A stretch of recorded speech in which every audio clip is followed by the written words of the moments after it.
Bem-vindo ao canal de Estudante do Áudio. O meu nome é Jorge Esteves, produtor musical, estudante de áudio há 35 anos, e a finalidade desse canal é compartilhar a experiência que eu tive e tenho com áudio. E deixo aqui registrado que esse canal é dirigido por você, com os temas feitos em cima das dúvidas mandadas pelos inscritos desse canal. E sendo assim, o tema do estudo de hoje é fruto dos muitos e-mails que eu recebi solicitando para que eu falasse sobre a forma que os engenheiros experientes de áudio tratam um vocal e como esse canal pertence a você, inscrito. O que veremos aqui hoje é a base dos procedimentos corretivos que a engenharia do áudio processa um vocal. Então, relaxe. Vá fazer um lanche e volte preparado para entrar nesse mundo fabuloso das edições do vocal sobre a ótica da engenharia do áudio. Mas antes de iniciar o estudo, eu peço a você que deixe seu like caso você ache que eu mereça ou se esse estudo lhe for útil, pois esta é a minha melhor recompensa e demonstra que eu estou no caminho certo dos estudos aqui no canal. E agradeço a você pela sua compreensão e paciência pela minha deficiência na fala. A toda a família do áudio, meu muito obrigado pelo apoio. E se você é novo aqui no canal, se inscreva e faça parte dessa maravilhosa família e não perca os estudos postados todas as terças e sexta-feira, acionando esse sininho logo abaixo. E como eu sempre falo aqui no canal, o vocal é a peça-chave de um projeto musical, pois ela é que leva a mensagem. E com essa responsabilidade, acaba por ser o foco da atenção do ouvinte. E é em razão disso que a engenharia do áudio tem uma preocupação toda especial em relação à edição do vocal, porque ela tem que estar clara, coesa. Não adianta nada você ter todo um instrumental perfeito, mas se tiver um vocal ruim.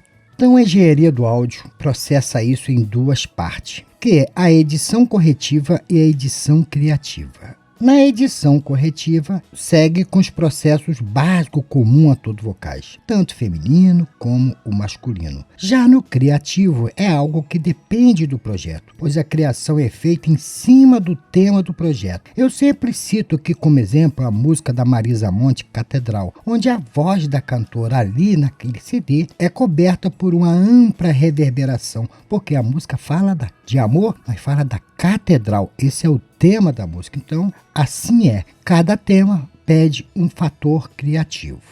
E aqui no canal tem vários módulos com técnicas criativas para vocais. Aqui temos módulo que demonstra a técnica que era usada na voz de Elvis Presley, do Fagner, entre outros. Mas o foco do tema de hoje é sobre o prisma, sobre a ótica da engenharia do áudio nessa correção. E a primeira coisa que eles focam tem relação com o ruído da gravação, pois, como sabemos, é comum ao gravar qualquer peça, instrumento ou vocal, vir na captação a presença daquele ruído de fundo. Às vezes é do vazamento do fone de ouvido, barulho de ar-condicionado, barulho do computador e etc. É lógico que usamos de técnica para evitar esse ruído, mas sempre vai existir um ruído rebelde que vai se agregar ao áudio. O que a gente tenta ali, e que é possível obter na captação do áudio, é o mínimo de ruído, por isso que existe técnica e às vezes ambiente preparado para a gravação para evitar todo esse ruído, mas sempre vai existir um ruído, isso é impossível não ter.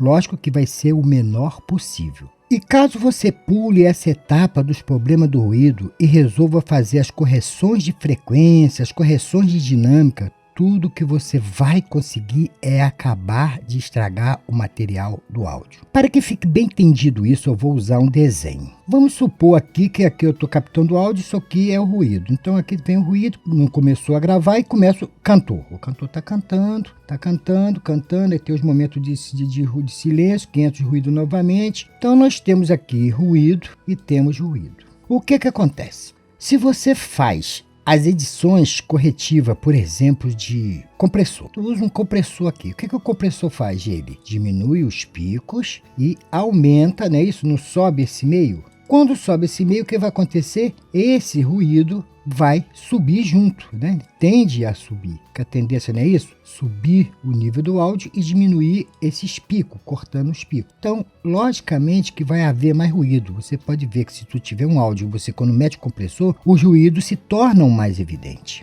Se você faz aqui uma equalização e tem essas partes do ruído está agregado também, o que acontece? Se por acaso você aumentar a frequência, que seja da mesma banda do ruído, você vai acentuar o volume dinâmico desse ruído, que vai também ser ruim. Por isso que a primeira coisa é focar em retirar o ruído. Então, já estou aqui com a DAW aberta e para resolver esse impasse, a engenharia do áudio utiliza do gate. Então o gate é configurado, né? Ele abre o gate aqui, que é o portão, que todos nós já conhecemos dessa ferramenta, que diz o threshold seguinte: abaixo, aqui tudo aqui abaixo vai ser cortado e tudo acima irá passar. Então, dessa forma, o corpo do vocal vai ser ouvido, mas as áreas de silêncio e ruído vai ser silenciada. É uma forma que eles usam a gate. Mas nesse ponto eu deixo um adendo com a teoria que é minha. Mas lembro a você que eu sou só um aluno. Na minha percepção, o uso da gate na redução do ruído,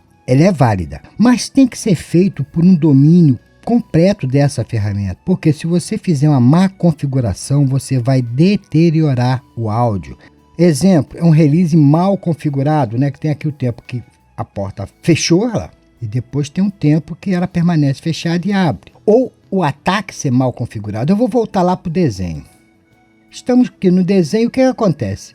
Se você tem aqui o ruído e aqui está o áudio. Se o ruído, vamos botar aqui outro ruído, ó. Aqui vem o ruído e aqui, ó, nessa pequena onda aqui já é o começo do áudio. O que acontece? Você configura que nesse ponto aqui o portão esteja fechado, né? Então ele vai comer isso aqui. Mas o que acontece? Ele come o início da palavra, porque o áudio não foi bem gravado. Então existe aquele EDROM que nós sabemos que tem que ter aquela diferencial entre sinal, ruído, né? O ruído tem que estar lá embaixo. Mas muitas vezes as pessoas que gravam não têm a experiência, não têm técnica de gravação e gravam o áudio numa relação de início de frase quase igual ruído. Então o que vai acontecer? Ele vai comer, a pessoa fala amor, esse A vai ficar mo, porque o portão fechou, a gate fechou junto com o ruído.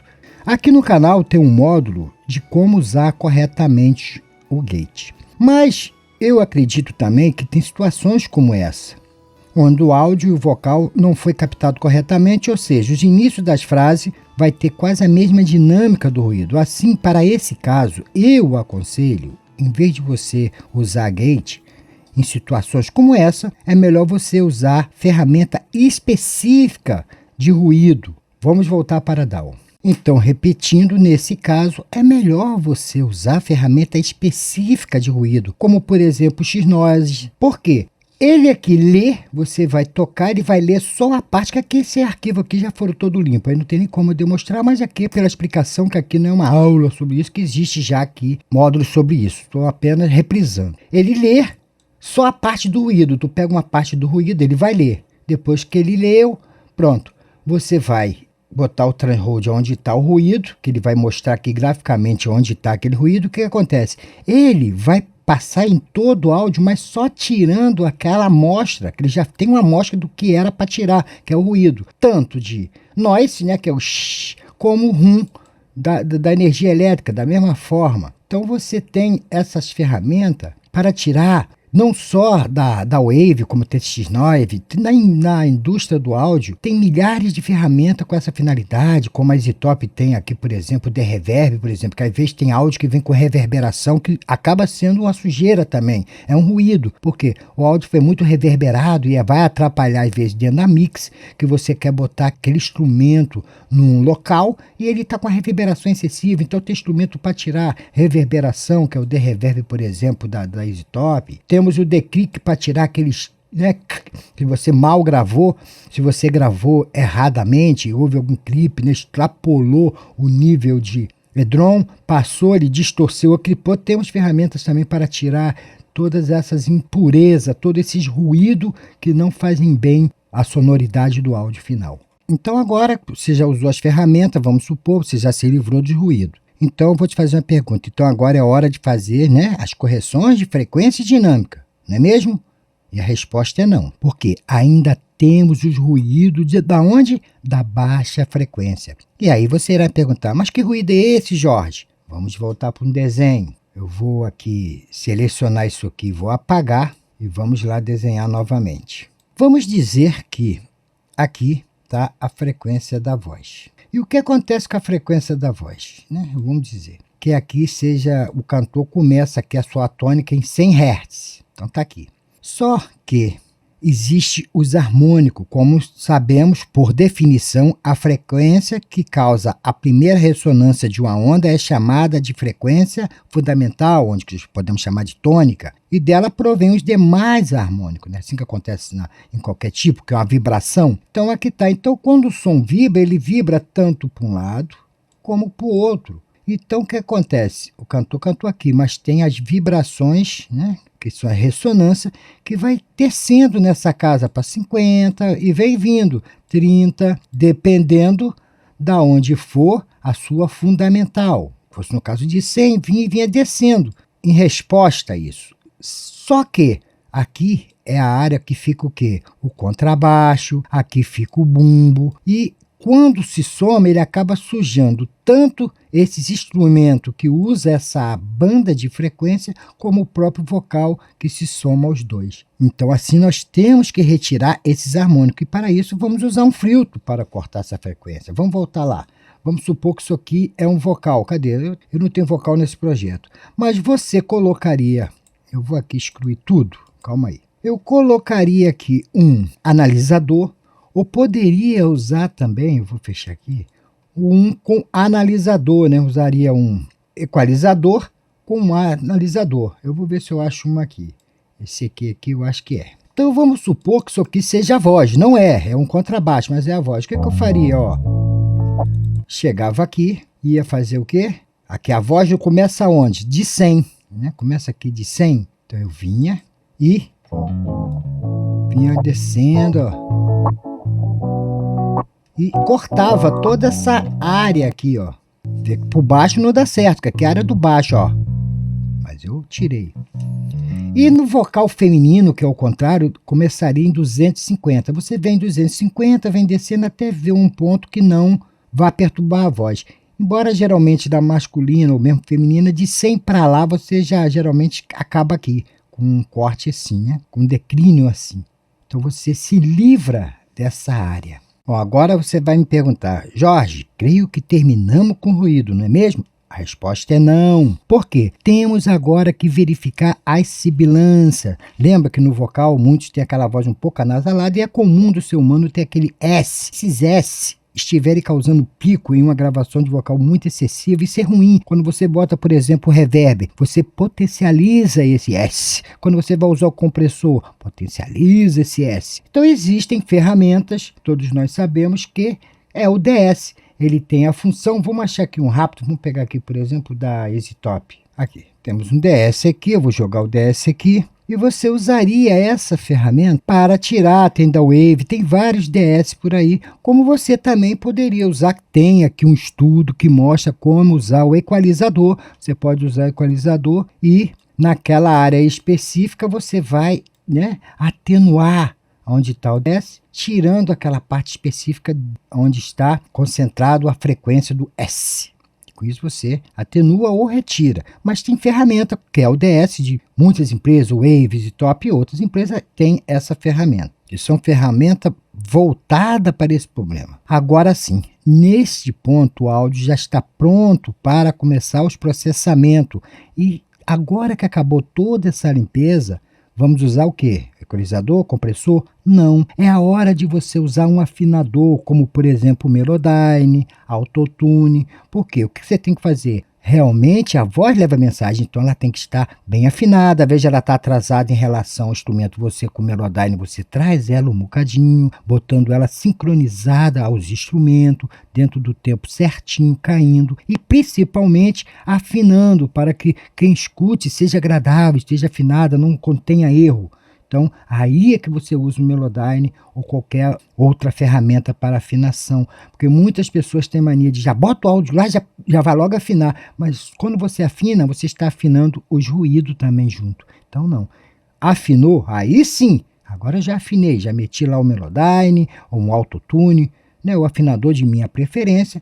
Então, eu vou me concentrar usando o quê? O compressor para controlar a dinâmica, né? Às vezes a dinâmica está muito excessiva, então eu uso agora o compressor, ao qual, através da compressão, eu vou controlar essa dinâmica. Porque às vezes o cantor ele canta mais alto, ele canta mais baixo, grita. Bom, compressor você vai acertar isso.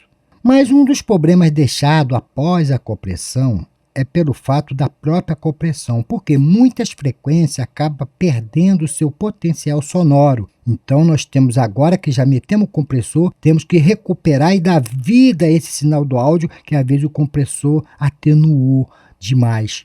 E para isso usaremos agora o que? O equalizador. Então você vai, equaliza, né? Pega o equalizador agora que já fez toda aquela faxina e você já pode até agregar, né, ao áudio toda aquela limpeza, não precisa ficar com 500 coisas, já botou o DS, corrigiu, tirou aqui as baixas frequências, pronto, já agrega esse efeito ao áudio.